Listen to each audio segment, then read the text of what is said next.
A liturgia de hoje nos convida a dar um passo a mais no caminho do discipulado. A Igreja, neste tempo comum, vai nos ajudando a contemplar quem é Jesus e como ele forma aqueles que deseja tornar seus colaboradores na obra da salvação.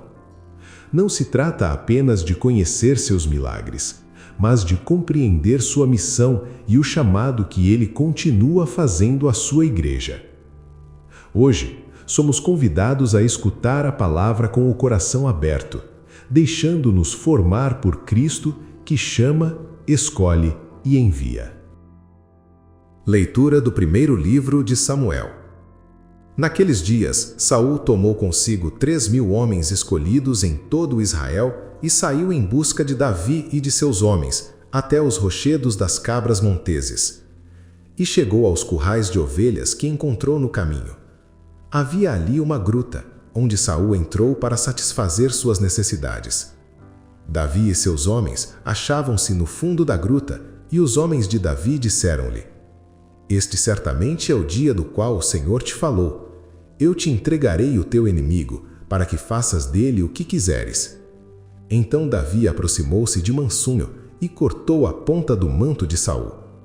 Mas logo seu coração se encheu de remorsos por ter feito aquilo, e disse aos seus homens: Que o Senhor me livre de fazer uma coisa dessas ao ungido do Senhor, levantando a minha mão contra ele, o ungido do Senhor. Com essas palavras, Davi conteve os seus homens e não permitiu que se lançassem sobre Saul. Este deixou a gruta e seguiu seu caminho.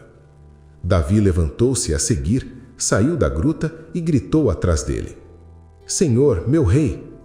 Saul voltou-se e Davi inclinou-se até o chão e prostrou-se, e disse a Saul: Por que dás ouvidos às palavras dos que te dizem que Davi procura fazer-te mal? Viste hoje com teus próprios olhos que o Senhor te entregou em minhas mãos na gruta.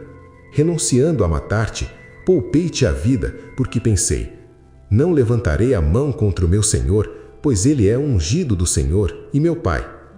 Presta atenção e vê em minha mão a ponta do teu manto. Se eu cortei este pedaço do teu manto e não te matei, reconhece que não há maldade nem crime em mim, que não pequei contra ti. Tu, porém, andas procurando tirar-me a vida. Que o Senhor seja nosso juiz e que ele me vingue de ti. Mas eu nunca levantarei a minha mão contra ti. Dos ímpios sairá a iniquidade, diz o antigo provérbio. Por isso, a minha mão não te tocará. A quem persegues tu, ó rei de Israel? A quem persegues? Um cão morto e uma pulga. Pois bem, o Senhor seja juiz e julgue entre mim e ti, que ele examine e defenda a minha causa e me livre das tuas mãos.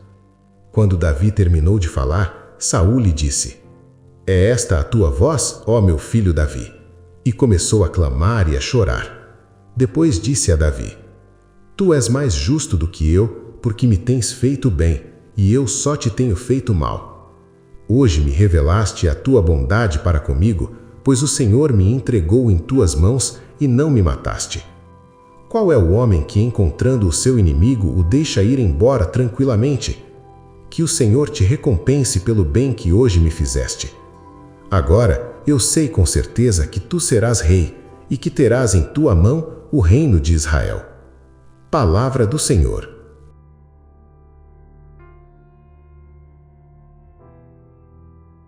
Piedade, Senhor, tende piedade. Piedade, Senhor, piedade, pois em vós se abriga a minha alma. De vossas asas à sombra me achego, até que passe a tormenta, Senhor.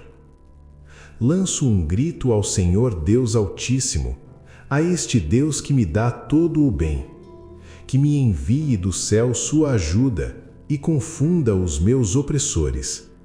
Deus me envie sua graça e verdade. Elevai-vos, ó Deus, sobre os céus, vossa glória refuja na terra. Vosso amor é mais alto que os céus, mais que as nuvens a vossa verdade. Piedade, Senhor, tende piedade. Proclamação do Evangelho de Jesus Cristo segundo Marcos. Naquele tempo, Jesus subiu ao monte e chamou os que ele quis. E foram até ele. Então Jesus designou 12 para que ficassem com ele e para enviá-los a pregar, com autoridade para expulsar os demônios.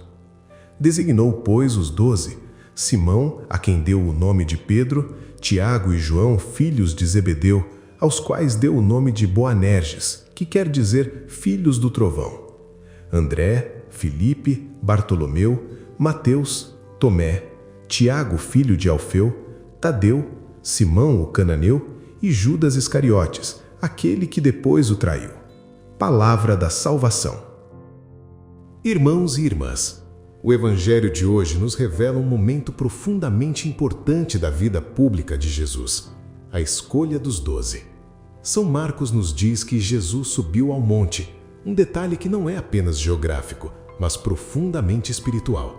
Na Sagrada Escritura, o monte é sempre lugar de encontro com Deus, lugar de oração, de escuta e de decisão. Antes de chamar, Jesus reza. Antes de enviar, ele se recolhe na intimidade com o Pai. E o Evangelho é muito claro ao afirmar: Jesus chamou os que ele quis. A vocação nasce da iniciativa divina, não do mérito humano. Nenhum dos 12 foi escolhido por ser perfeito, sábio ou irrepreensível. Foram chamados porque Jesus quis, porque o amor de Deus é livre, gratuito e misericordioso. Isso nos ajuda a compreender algo fundamental da fé católica. A Igreja não se sustenta sobre a perfeição dos homens, mas sobre a fidelidade de Deus. Marcos nos apresenta 3 dimensões essenciais do chamado apostólico. A primeira é clara: para que ficassem com ele. Antes de qualquer missão, antes de qualquer anúncio, está o estar com Jesus. O discipulado começa na convivência, na escuta da palavra, na intimidade com o Senhor. Sem essa permanência em Cristo, toda missão se torna vazia, ativista e estéril.